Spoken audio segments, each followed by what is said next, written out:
Hey guys, good afternoon. आज है Sunday और दोपहर के बज रहे हैं 3:15। आज अब हम लोग कुछ दिनों बाद मिल रहे हैं। आशा करती हूँ आप सब लोग ठीक होंगे। तो आज है संडे और हर संडे हम लोग आउटिंग पर जाते हैं।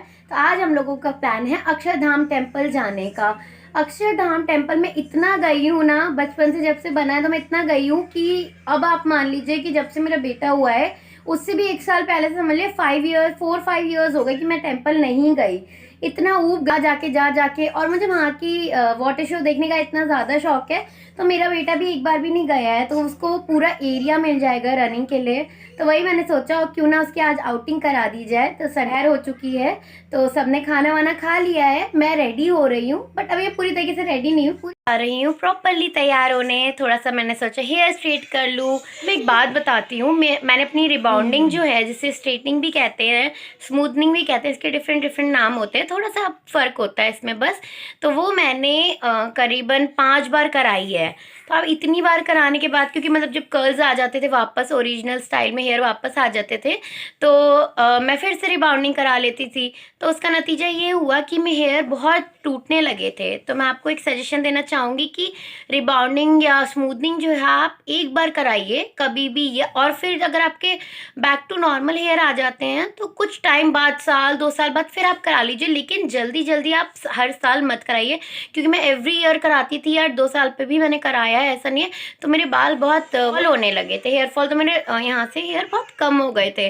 तो क्योंकि उसमें ना केमिकल होता है। मैंने अभी हेयर कलर कराया तो मेरे हेयर बहुत ड्राई होगा, उसके लिए फिर बहुत केयर चाहिए। आप हर वक्त कंडीशनर कीजिए और अच्छा शैम्पू यूज़ कीजिए, ब्रांडेड शैम्पूज। तो फिर बहुत सारी केयर भी मांगते हैं। स्पा करवाइए, या तो अगर आप इतना सब मेहनत कर सकते हैं, पैसा स्पेंड कर सकते हैं, तो आप करवा सकते हैं। लेकिन अगर आप इतनी मेहनत नहीं चाहते तो आप प्लीज़ ये जो कलरिंग होती है या रिबॉन्डिंग्स या स्पूनिंग होती है, इसको बार बार मत करवाइएगा।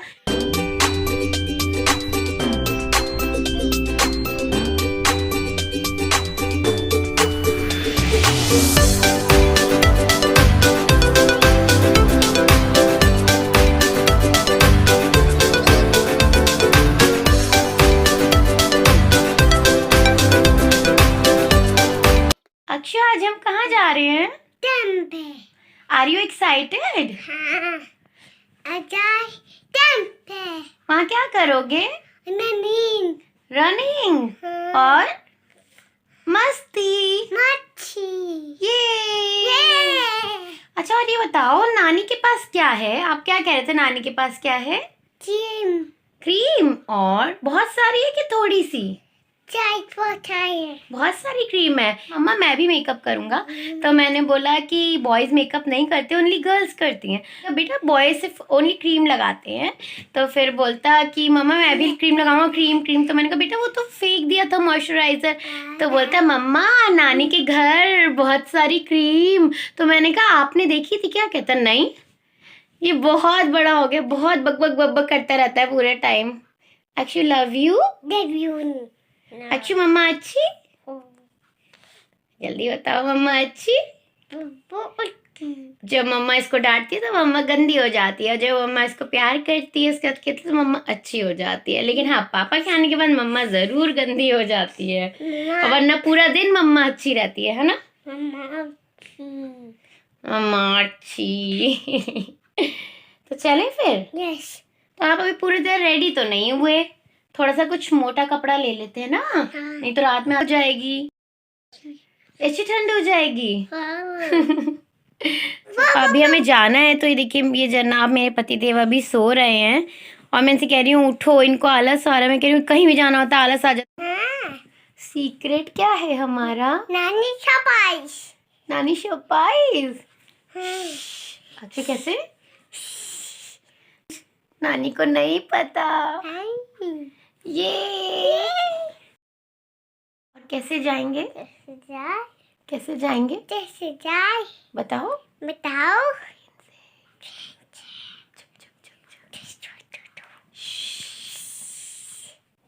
नानी को क्या कहेंगे? सरप्राइज। और टिकट हो गया हमारा। जो लोग दिल्ली में रहते हैं या जिन्होंने अक्षरधाम विजिट किया है उनको बहुत अच्छे से पता होगा कि अक्षरधाम में स्ट्रिक्ट रूल्स है कि मोबाइल फ़ोन ले जाना अलाउड नहीं है। बिकॉज जो गुजरात का अक्षरधाम है, अक्षरधाम में जो टेररिस्ट अटैक हुआ था उसके बाद जब ये दिल्ली का अक्षरधाम बना था तो यहाँ पे बहुत स्ट्रिक्ट रूल्स थे कि आप हैंड बैग एंड फ़ोन वगैरह नहीं ले जा सकते। ये मेरा बेटा पीछे से शोर कर रहा है, उसके लिए माफ़ी चाहती हूँ।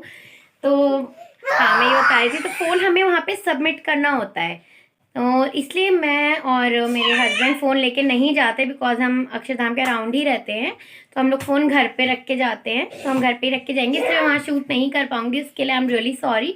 और गाइस जब हम लोग घर लौटेंगे तो 7 बज चुके होंगे, 7 बजे सॉरी, वहाँ पे फाउंटेन शो होगा, वाटर शो जिसे कहते हैं, तो हम लोग वो देख के लौटेंगे। तो हल्की सी सर्दी होगी, तो उसके लिए मैंने ये हल्की सी डेनिम की जैकेट वेयर कर ली है। आप देख रहे होंगे कि मैं बहुत ही सिंपल हूँ, जस्ट मैंने लिपस्टिक वियर किया। उसके पीछे का रीज़न ये है, शांत हो जाओ, उसके पीछे का रीज़न ये है, ये बहुत इंटरप्ट कर रहे हैं, जो बोलेंगे मेरा ब्लॉग ख़राब करना चाहते हैं। हाँ, तो मैंने जो गेटअप वियर किया है, लिपस्टिक वियर किया, मैंने ज़्यादा कुछ भी नहीं मेकअप किया है, बिकॉज मैं ज़्यादा मेकअप वियर करना पसंद नहीं करती हूँ। अगर मैं आउटिंग के लिए जा रही हूँ तो मैं सिंपल रहती हूँ, लाइनर भी कभी कभी लगा लेती हूँ। अब मुझे ज़्यादा उतना शौक रहा नहीं। और मेरी मम्मी की कॉल आ रही है, तो पहले मैं वीडियो कॉल वो अटेंड कर लेती हूँ, देन मैं आप लोगों से बात करती हूँ। तैयार हो चुके हैं जाने के लिए अक्षरधाम मंदिर। प्रेस, इन्हें कपड़े देने प्रेस होने के लिए, तो वो कपड़े भी ले लिए। गाइज आई एम बैक, और इस वक्त टाइम हो रहा है 8 o'clock। Finally I reached my home. हमने खूब मस्ती की, अक्स ने बहुत मस्ती की। जस्ट मैं अभी ऊपर चढ़ के आई हूँ। Please give me some time, then मैं आपसे बात करती हूँ। से हाय। Hi everyone. अच्छा अक्षु, आप कहाँ गए थे आज? टेम्पल। और आपने वहाँ क्या किया? रनिंग। और अंकल? अच्छा, आप रनिंग कर रही थी तो अंकल आए थे पकड़ने आपको? और आपने क्या देखा? भगवान जी। और अभी क्या देखा आपने? Elephant dog. ओके। और अभी क्या देखा था? फाउंटेन। हाँ बताओ। पानी था उसमें, और आपको कैसा लगा? अच्छा। बहुत मजा आया? अच्छा, और क्या क्या हुआ था उसमें? ठंडू भी लगी थी? अच्छा, और वहाँ पे वो भी था ना, आग लग गई थी क्या? फिर आपने पापा से क्या कहा? भागो। बाइक से भागो।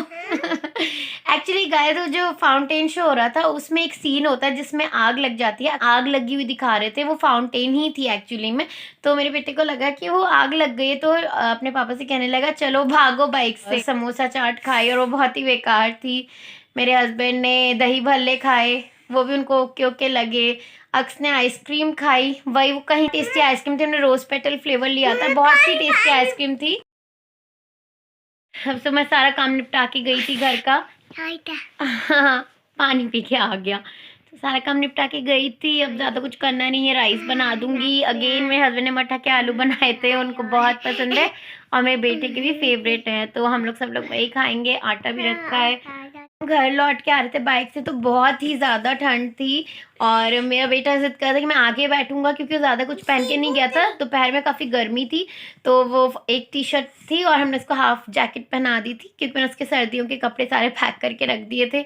इतनी गर्मी हो रही थी, लेकिन अचानक से 2 दिन रात से भी यहाँ बारिश हो रही है, तो फिर वो आगे बैठा। देन कहता पापा बाइक रोको, मुझे पीछे बैठना है। देन वो पीछे बैठा, हम लोग घर आ गए। ज़्यादा दूर नहीं था अक्षरधाम टेम्पल, हमारे घर से बहुत पास में है।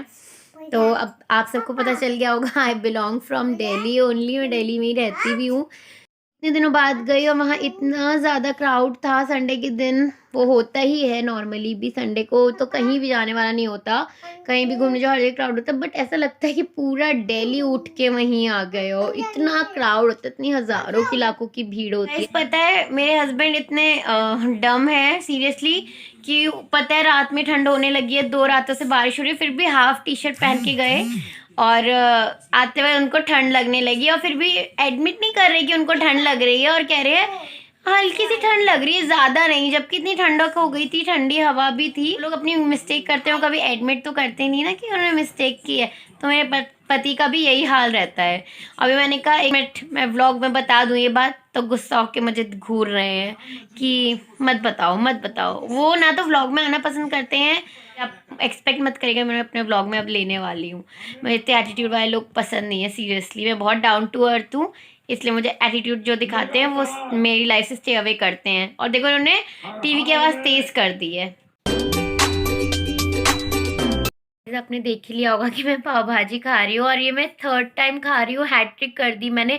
कल रात में भी खाई, कल ही बनाई थी, कल रात में भी खाई, आज मॉर्निंग में भी खाई, और अब फिर मैं खा रही हूँ। तो आप समझ ही सकते हैं कि मैं पाव भाजी की कितनी बड़ी फ़ैन हूँ। मेरा यही हाल है, 3 बार हैट्रिक कर दी मैंने इस बार। और मेरे पति देव खा रहे हैं मठ आलू, वो भी हैट्रिक से कम नहीं कर रहे हैं। उनकी भी मतलब आए दिन मठ आलू की सब्जी बनती रहती है। तो गाइस मैं आपके साथ ज़रूर मठ आलू की रेसिपी शेयर करूँगी। आई एम श्योर कि आपको बहुत ही पसंद आएगी, क्योंकि मेरे बेटे को भी बहुत पसंद आती है। आपको मैंने पहले ब्लॉग में बताया था कि ये गांव की रेसिपी है। गांव में मठ आलू ज़्यादा खाए जाते हैं, शहरों में लोग बहुत कम जानते हैं कि मठ आलू क्या रेसिपी है।